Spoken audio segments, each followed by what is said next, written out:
বৰ্তমান কংগ্ৰেছৰ কোনো ভৱিষ্যত নাই। বৰ্তমানৰ কংগ্ৰেছ নেতৃত্বই কংগ্ৰেছক সঠিক দিশত আগুৱাই নিব নোৱাৰে। গৌৰৱ গগৈ নেতৃত্বাধীন কংগ্ৰেছৰ বিৰুদ্ধে বিস্ফোৰক অভিযোগ উত্থাপন কৰি নগাঁও লোকসভা উপনিৰ্বাচনৰ প্ৰাক্ক্ষণত কংগ্ৰেছৰ নেতা কৰ্মীৰ দল ত্যাগ, ইজনৰ পিছত সিজন জিলা ব্লক কংগ্ৰেছৰ সভাপতি সম্পাদকে কৰিছে পদত্যাগ আৰু সমূহীয়া পদত্যাগেৰে কংগ্ৰেছক উপনিৰ্বাচনৰ পূৰ্বে মুখ্যম আঘাত হানিছে।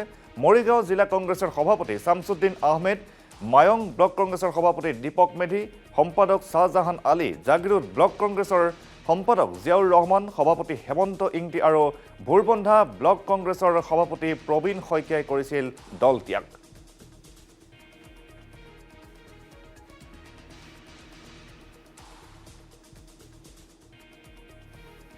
বৰ্তমানৰ প্ৰেক্ষাপটত কংগ্ৰেছ দলৰ আমাৰ সৰ্বভাৰতীয় পৰ্যায়তে কওক বা অসম প্ৰদেশৰ ক্ষেত্ৰতে যদি আমি চাওঁ, বৰ্তমান নেতৃত্বৰ একেবাৰে অভাৱ হৈছে, যাৰ কাৰণে আমি বৰ জীয়াতু ভুগিব লগা হৈছে। বিশেষকৈ মৰিগাঁৱৰ ক্ষেত্ৰত অসম প্ৰদেশ কংগ্ৰেছ কমিটি আৰু AICCৰ দুজনমান নেতা লগ হৈ আমাৰ মৰিগাঁও কংগ্ৰেছটো একেবাৰে ৰাজহাড় ভাগি পেলাইছে, যিটো আৰু বহুদিনলৈ তাক পোন কৰাটো বৰ কঠিন অৱস্থা। নেতৃত্বৰ ভুলৰ কাৰণে কংগ্ৰেছ দলৰ নেতৃত্বই, অসম প্ৰদেশ কংগ্ৰেছ দলৰ নেতৃত্বই আমাৰ সাধাৰণ কৰ্মীখিনিৰ মৰ্মবেদনা, মনৰ কথাক তেওঁলোকে অলপো গুৰুত্ব দিব নিবিচাৰে। সেয়েহে মনৰ ক্ষোভত আজি আমি এই দলটো ত্যাগ কৰিবলৈ ওলাইছো। বৰ্তমান কংগ্ৰেছ দলৰ যোনটো আমাৰ সাংগঠনিক ভেটি পতৌ লগা অৱস্থা, আৰু ইয়াৰ পিছতো আমি বাৰম্বাৰ আমি বিভিন্ন হিচাপে আমি তেওঁলোকক আমি এই কথাখিনি অৱগত কৰিব বিচাৰিছো নেতৃত্বক, কিন্তু নেতৃত্বই এইখিনি গুৰুত্ব নিদিয়ে। মুষ্টিমেয় কেইজনমান মানুহ আজি আমাৰ জাগিৰ সমষ্টিত কংগ্ৰেছ কৰি আছো। তাৰপিছত আমি ভৱিষ্যত আমি কেনেকে আমি ৰাইজৰ যে কিবা সেৱা কৰিব পাৰিম, আমি যোনটো মনোবৃত্তি লৈ আজি আমি পাৰ্টি কৰি আছো, আমাৰ যোনটো উদ্দেশ্য, সেই উদ্দেশ্যত আমি কেতিয়াও সফল হ'ব নোৱাৰিম।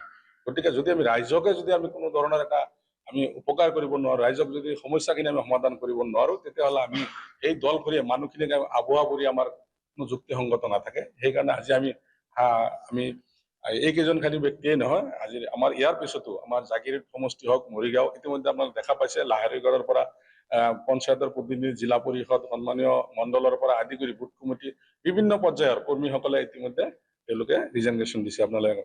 কিন্তু ইয়াৰ পিছত আমাৰ জাগিৰোডতো ইয়াৰ পিছত ধাৰাবাহিকভাৱে আমাৰ কৰ্মীসকলে ৰিজাইনেশ্যন দিব, আপোনালোকে সেইখিনি অৱগত। এতিয়া কংগ্ৰেছ দলৰ যোনটো নেতৃত্ব, কংগ্ৰেছ দলৰ যোনটো নীতি আদৰ্শ, সেইখিনি একচুৱেলি আমি ক'ব গ'লে সেইখিনি আমি সন্তুষ্টমূলক আছিল, কিন্তু বৰ্তমান আমি নেতৃত্বৰ ওপৰত সন্তুষ্ট হৈ আমি দল ত্যাগ কৰিছো। ইফালে নগাঁও লোকসভাৰ উপনিৰ্বাচনৰ বাবে প্ৰাৰ্থিত্বৰ প্ৰত্যাশীৰ পৰা আবেদন বিচাৰিছে কংগ্ৰেছে। প্ৰাৰ্থিত্বৰ প্ৰত্যাশীয়ে আবেদনৰ সৈতে জমা দিব লাগিব 1 লাখ টকাৰ ডিমাণ্ড ড্ৰাফ্ট। আবেদনকাৰীক ঘূৰাই দিয়া নহ'ব এই ধন। 28 আগষ্টত আবেদন পত্ৰৰ অন্তিম দিন আৰু APCCৰ সভাপতি গৌৰৱ গগৈৰ নিৰ্দেশ মৰ্মে ইচ্ছুক দলীয় সদস্যৰ পৰা প্ৰাৰ্থিত্ব আবেদন বিচাৰিছে কংগ্ৰেছে।